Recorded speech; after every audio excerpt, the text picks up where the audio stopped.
What's up guys, it's your boy Poison back with another fantastic video for you guys. If you enjoy it, do hit that thumbs up, it really does help us over here at the channel. Any questions, comments, drop them in the box below, I'm always curious what you guys think. If you haven't done so already, maybe think about hitting that subscribe button and the notification bell to be notified of any future videos. With all that out the way, let's get into it.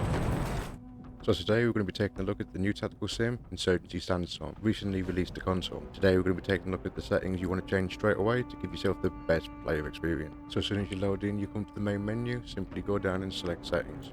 From here we're going to start off with the game tab, allow lesson hints. When you first start the game, feel free to leave this on, but as soon as you pick up, obviously, what to jump over, what to collect, disable this as soon as possible. It gives for a whole more immersive feeling.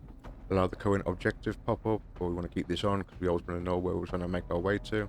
As far as allow contextual key hints, bolt hints, we turn both of them off. Don't need to see a little green marker next to every wall knowing that I can jump over. Continuing down, we want to turn the view bob off. This is really annoying. As our player is moving around, the camera seems to bob up and down with motion and really can just be irritating. As far as the camera animation is concerned, I don't really want to pay much attention to my character reloading his weapon, things like that. I want to keep worried about the conflict, turn this off. Death camera, always handy if you've got a rogue sniper, always kind of nice to know where he was. As far as the language is concerned, going with English. You need a different one, obviously choose accordingly. Electing to show the HUD in the game. Always show compass. Now if you were playing in PvP, this can be quite handy, obviously calling out directions to your teammates, like if he's enemy to the north, etc. If you're doing the co-op side of things, not really needed. Again, keep it off, keep your screen nice and fresh. Always show fire mode. Don't really need to know on the screen if I'm single shot or fully automatic, as I can find this out with a simple press of a button by reloading my weapon, anything like that. Always show cosmetics at the start of a game. If you want to know what your character's wearing before you start, tick this. Me personally, not really interested, bit off. As far as the relative team colours are concerned, as you can see, friendlies are blue, enemies are red, neutral grey, friendly colour, commander. You can change these to suit if you prefer. I'm just going to leave them as standard. As far as the objective indicator is concerned, 100% opacity. Teammates, exactly the same. We don't mess around with any of the spectating at the bottom. These are all fine as they are. Next, we're going to tab over to the controls and to the good stuff. Now, as far as the inputs concerned, the auto lean and the manual bipod deploy, I've turned both these off. I want to have full control over my character. I don't want the bipod to be coming out just because I come close to a wall. I don't want to be sticking my head out just because I go close to a corner. As far as the controller is concerned, we've gone with a standard controller layout. The look sensitivity, leave both these at 1. Moving down, invert the y-axis, we're going to leave that off.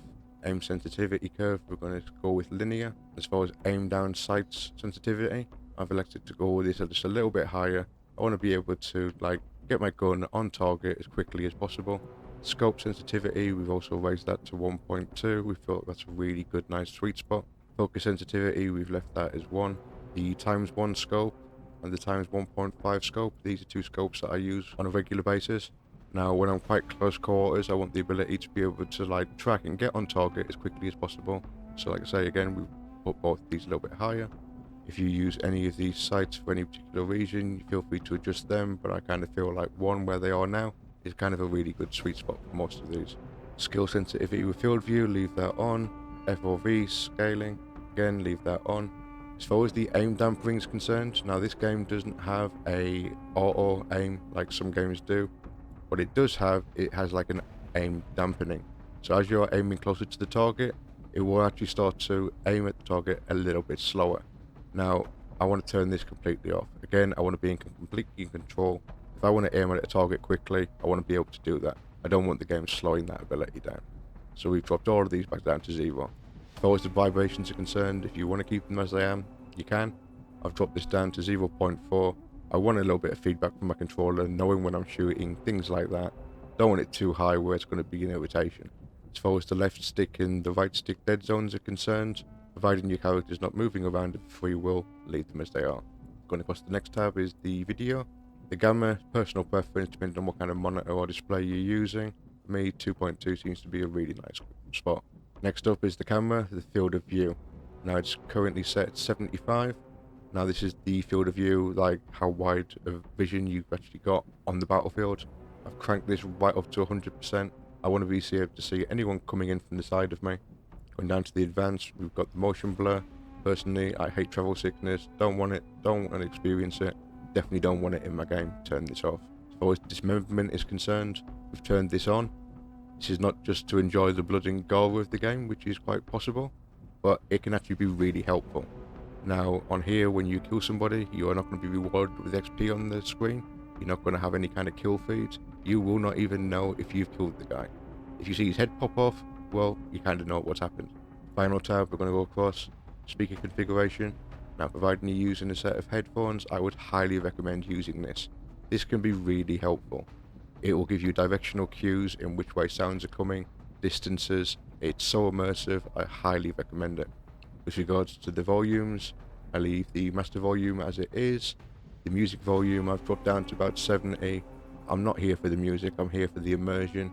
It is nice, it is kind of well placed, so we do leave it on, just drop it down a little bit. 70 seems to be really good.